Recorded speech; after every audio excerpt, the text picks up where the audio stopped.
Hi, ಎಲ್ಲರಿಗೂ ನಮಸ್ಕಾರ. ಕಾವ್ಯ ಭೂವಿ YouTube ಚಾನಲ್ಗೆ ಸ್ವಾಗತ. ಇವತ್ತು ಪಾಲಕ್ ಸೊಪ್ಪನ್ನ ಯೂಸ್ ಮಾಡಿ ಚಪಾತಿ ಮಾಡ್ತಾಯಿದ್ದೀನಿ. ನೋಡೋಣ ಬನ್ನಿ ಹೆಂಗೆ ಮಾಡೋದು ಅಂತ. ಇವಾಗ ಪಾಲಕ್ ಸೊಪ್ಪನ್ನ ಚೆನ್ನಾಗಿ ತೊಳೆದು ಅದನ್ನು ಬೇಯಿಸ್ಕೊಂಡು ಗ್ರೈಂಡ್ ಮಾಡಿ ಇಟ್ಕೊಂಡಿದ್ದೀನಿ. ಇವಾಗ ಅದಕ್ಕೆ ಗೋಧಿ ಹಿಟ್ಟನ್ನ ಹಾಕಿ ಸ್ವಲ್ಪನೇ ಮಿಕ್ಸ್ ಮಾಡ್ಕೊಳ್ಬೇಕು. ನೀರು ಬೇಕಾದರೂ ಸೇರಿಸ್ಕೊಳ್ಳೋದು.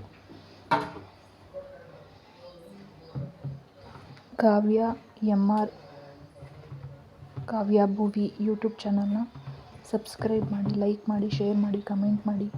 ಪ್ಲೀಸ್ ವಿಡಿಯೋನ ಪೂರ್ತಿ ನೋಡಿ ಸಪೋರ್ಟ್ ಮಾಡಿ. ಆ ಪೇಸ್ಟ್ ಏನಿತ್ತು ಅದಕ್ಕೆ ಗೋಧಿ ಹಿಟ್ಟನ್ನ ಹಾಕಿ ಸ್ವಲ್ಪನೇ ಅದ ನೋಡ್ಕೊಂಡು ಉಪ್ಪು ಎಲ್ಲ ಸೇರಿಸ್ಕೊಂಡು ಮಿಕ್ಸ್ ಮಾಡಿ ಕಲಿಸ್ಕೊತಾ ಇದ್ದೀನಿ.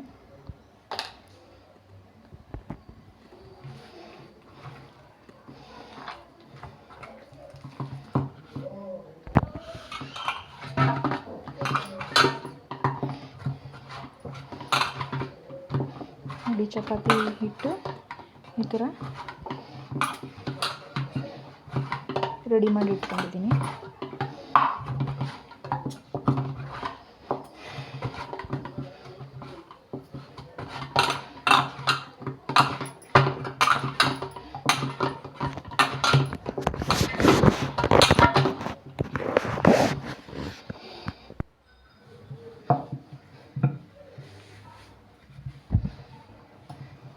ಇವಾಗ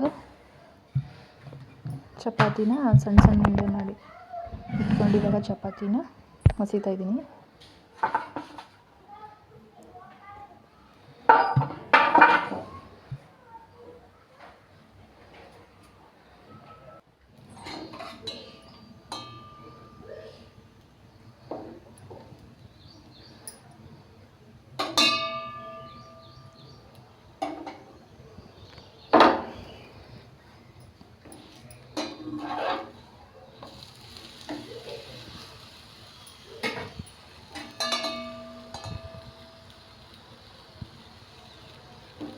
ಇವಾಗ ಚಪಾತಿನ ಮಸ್ತು ಎರಡೂ ಕಡೆನೂ ಎಣ್ಣೆ ಹಾಕ್ಬಿಟ್ಟು ಚಪಾತಿನ ಬೇಯಿಸ್ಕೊತಾ ಇದ್ದೀನಿ.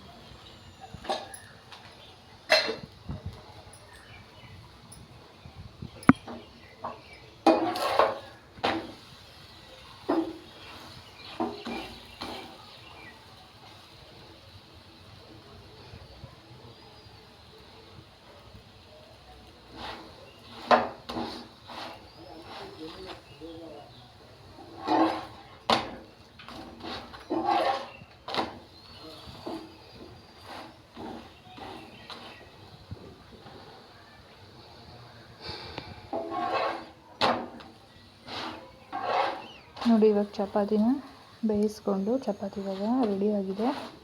ಇದ್ರ ಜೊತೆಗೆ ನಾನು ಇವತ್ತು ಕ್ಯಾರೆಟ್ ಪಲ್ಯ ಮಾಡಿದ್ದೆ.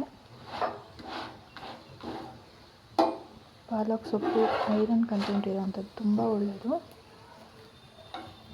ಡೈರೆಕ್ಟಾಗಿ ಪಾಲಕ್ ಸೊಪ್ಪು ಯಾರು ತಿನ್ನಲ್ಲ, ಈ ಥರ ಮಾಡಿಕೊಡ್ಬೋದು. ಚಪಾತಿ ತುಂಬ ಚೆನ್ನಾಗಿರುತ್ತೆ.